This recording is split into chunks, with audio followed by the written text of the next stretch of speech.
a gente vai ao vivo ouvir a presidente da Comissão Europeia, Ursula von der Leyen, faz um discurso especial no Fórum Econômico Mundial de Davos, na Suíça. Vamos acompanhar.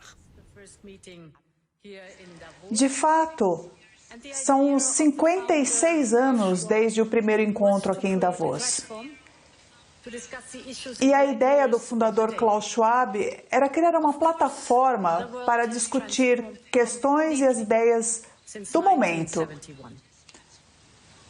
É claro que o mundo se transformou completamente desde 1971, mas a ideia original de Davos se mantém, como ouvimos nos discursos. Portanto, eu estou muito feliz de voltar aqui, de voltar às raízes, com o tema deste ano, que é um espírito de diálogo.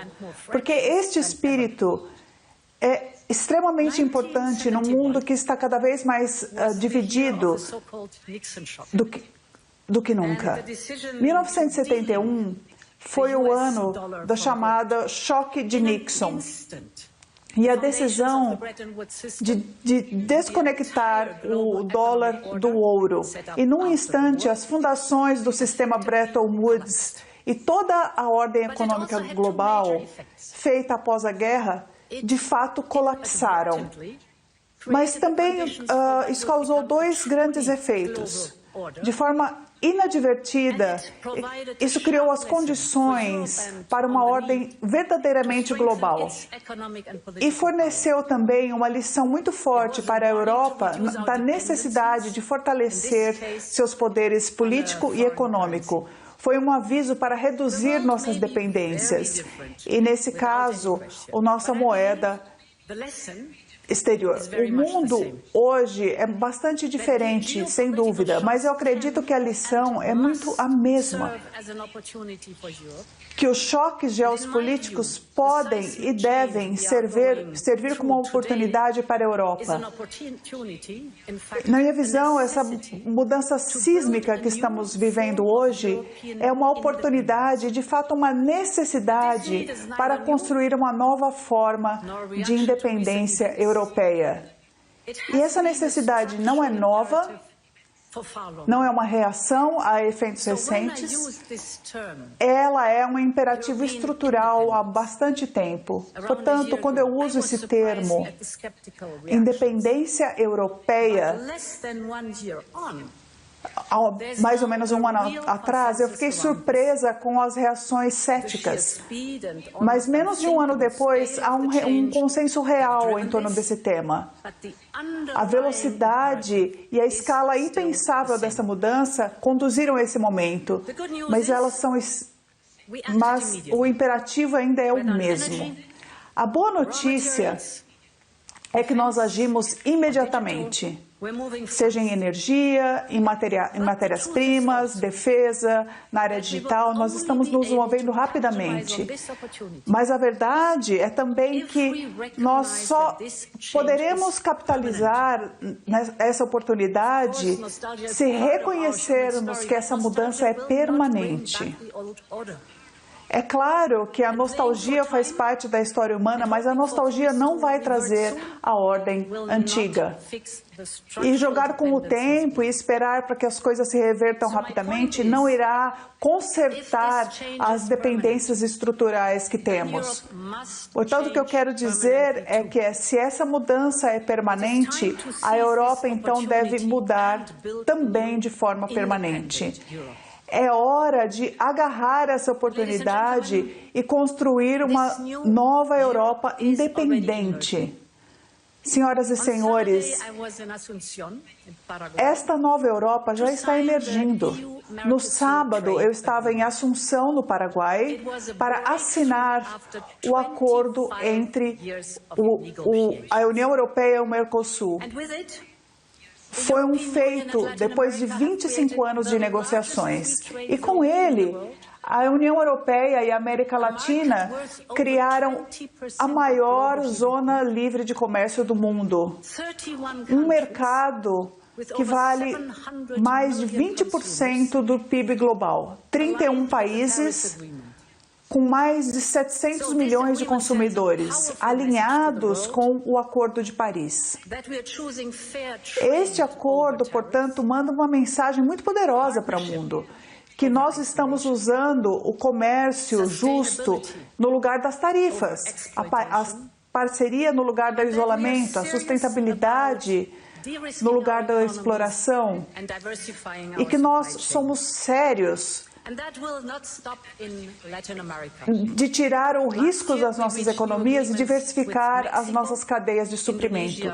E isso não vai parar na América Latina. No ano passado, nós fizemos novos acordos com México, Indonésia e Suíça, que é o nosso país sede aqui. Nós estamos trabalhando com um novo acordo de comércio livre com a Austrália e também estamos avançando com as Filipinas, Tailândia, Malásia, Emirados Árabes Unidos e mais. E logo depois de Davos, no próximo final de semana, eu vou viajar para a Índia.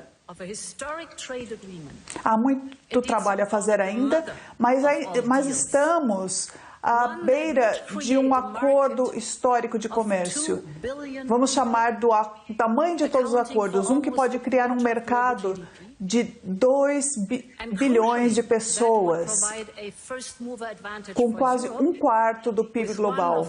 E de forma crucial, ele vai fornecer uma primeira vantagem, a vantagem de ser o primeiro a se mover para a Europa com uma das economias que mais cresce entre os continentes. A Europa quer fazer negócios com os centros de crescimento de hoje e com as economias poderosas desse século, da América Latina ao Pacífico e além da Europa. E ela escolheu o mundo. E o mundo está pronto para escolher a Europa.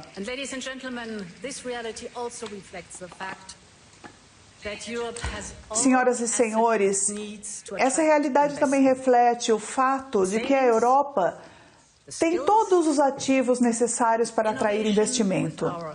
Ela tem economias, poupanças, habilidades, inovação, com as nossas fábricas de inteligência artificial, as nossas gigafábricas e os aplicativos que são necessários para ter a inteligência artificial primeiro. O que precisamos é mobilizar esses ativos para o seu potencial total e focar no essencial. Portanto, o ponto focal número 1 é criar um ambiente regulatório que seja condutivo e previsível. Nós vivemos numa época no qual o capital e os dados podem mudar em um segundo e os negócios podem se mover livremente. Mas conforme vemos hoje, muitas empresas têm de olhar para o exterior para crescer e escalar. Em parte porque elas encaram um novo conjunto de regras cada vez que elas expandem para algum Estado-membro. Então, assim, embora no papel nós sejamos uma Europa de 450 milhões de habitantes, é mais complicado na realidade. E isso acaba agindo como um freio no crescimento e no potencial de lucro das empresas. É por isso que temos essa nova abordagem. Nós iremos colocar agora o nosso regime número 28, o 28º regime. O objetivo é criar uma estrutura para empresas nova e verdadeiramente europeia, que nós vamos chamar de EU Inc., com um conjunto de regras único e simples que será aplicado por toda a União Europeia, para que assim as empresas possam operar com os Estados-membros de forma mais fácil.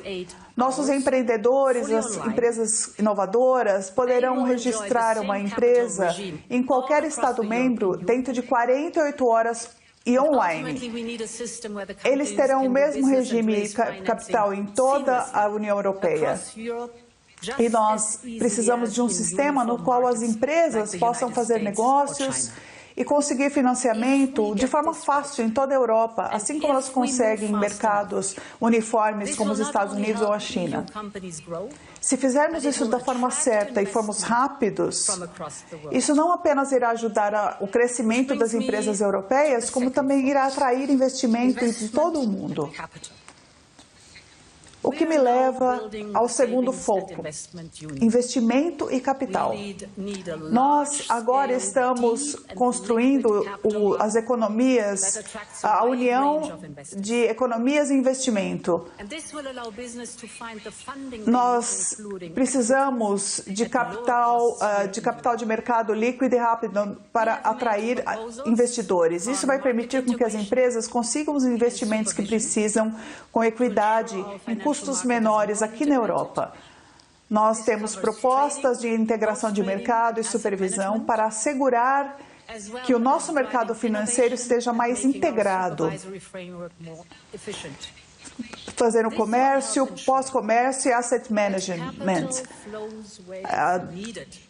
Isso vai assegurar que o capital flua onde é necessário para escalar, para empresas, para pequenas e médias empresas, para inovação, para a indústria.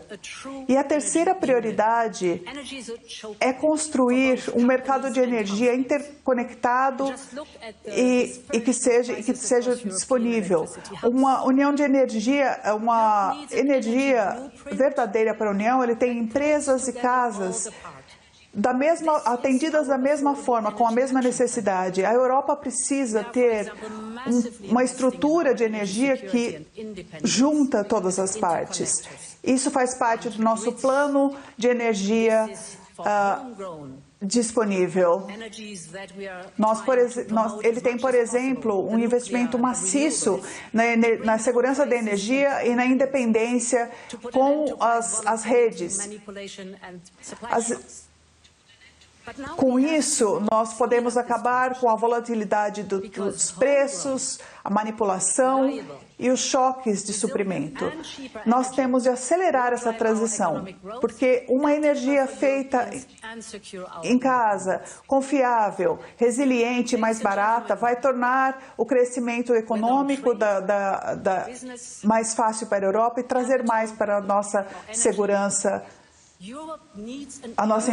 para a nossa independência. Senhoras e senhores, em comércio, negócios, capital, energia, a Europa precisa de um pensamento de urgência.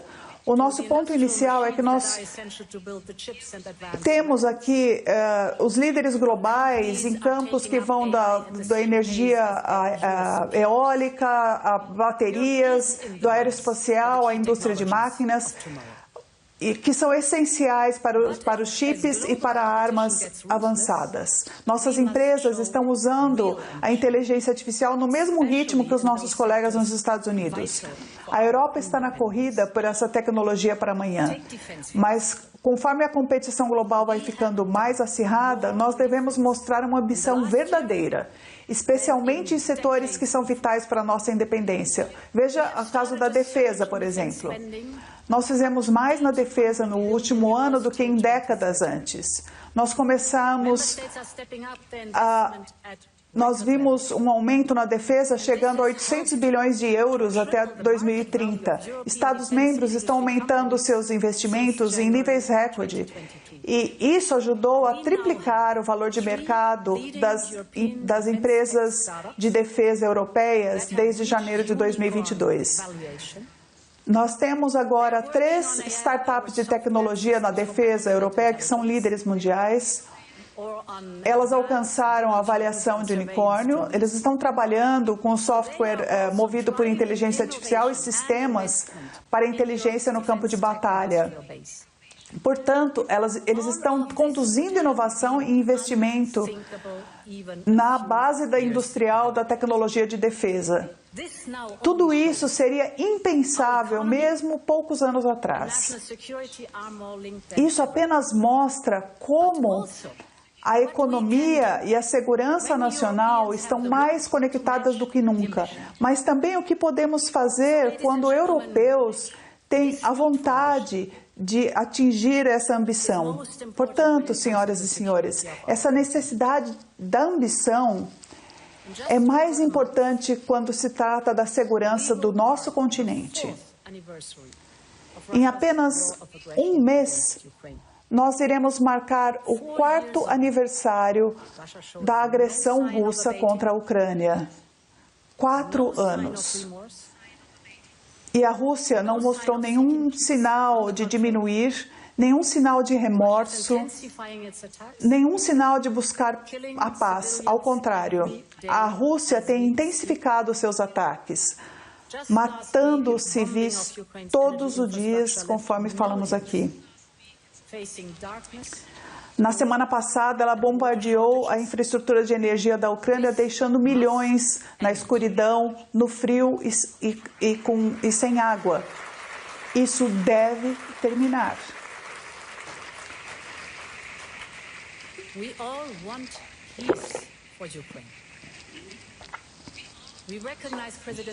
Todos queremos paz para a Ucrânia. Nós reconhecemos o papel do presidente Trump em levar o processo de paz à frente e nós trabalharemos muito próximos com os Estados Unidos e todos concordamos que a Ucrânia deve estar numa posição de força para ir à mesa de negociação. E é por isso que nós, europeus, decidimos fornecer à Ucrânia um empréstimo de 90 bilhões de euros para 2026 e 2027. Com este apoio, nós asseguramos que a Ucrânia pode melhorar a sua defesa no campo de batalha, fortalecer suas capacidades de defesa para um acordo de paz e manter serviços básicos funcionando. Acima de tudo, isso reafirma o compromisso inabalável da Europa com a segurança, a defesa e o futuro europeu da Ucrânia. Em paralelo a isso, nós decidimos imobilizar os ativos russos de forma permanente e nós temos o direito de usá-los.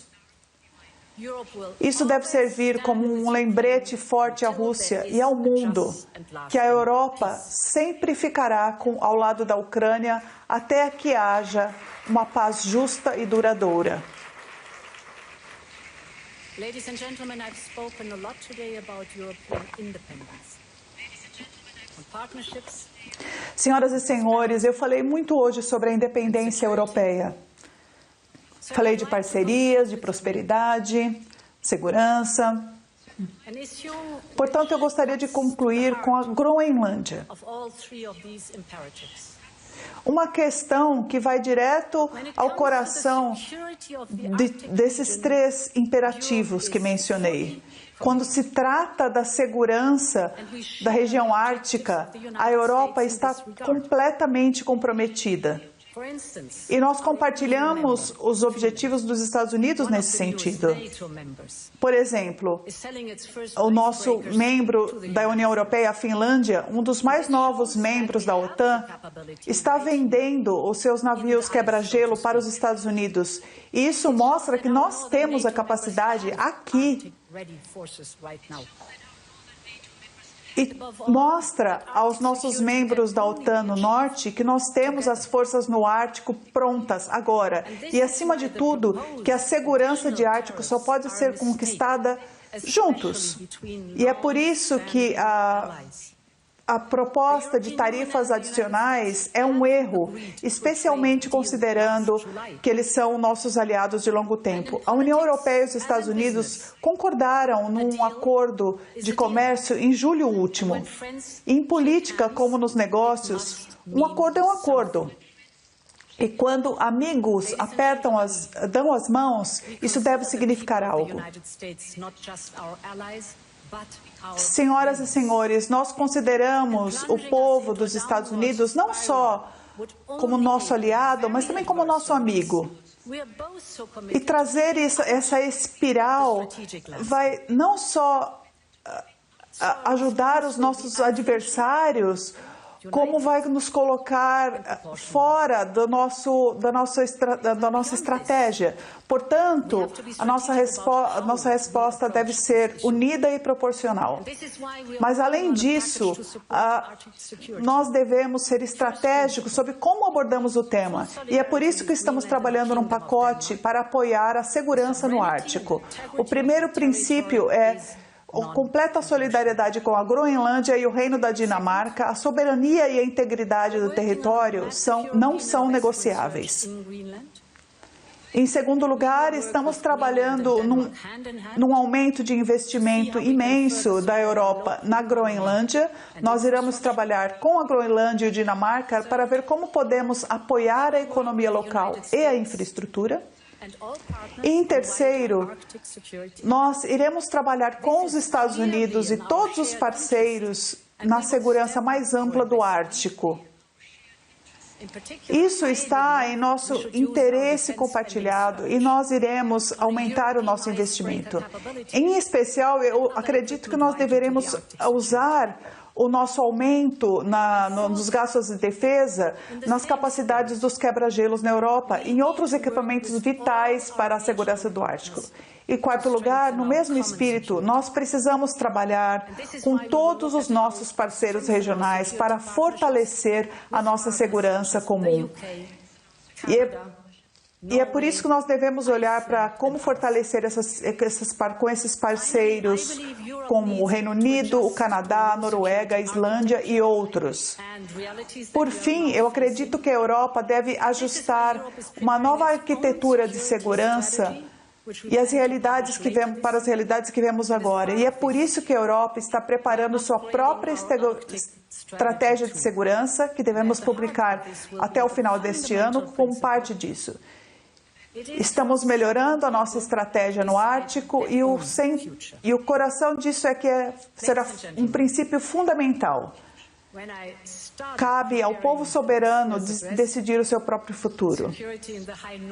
Senhoras e senhores, quando eu comecei a preparar o discurso deste ano, a segurança no norte não era um tema principal, mas de muitas formas ela trata de um ponto mais amplo que eu trouxe no início do discurso, de que a Europa deve aumentar os seus esforços para a independência a partir da segurança, que a economia, da defesa para a democracia. Ter diálogo com os nossos amigos e parceiros também é necessário, assim como diálogo com adversários. A questão é que o mundo mudou de forma permanente.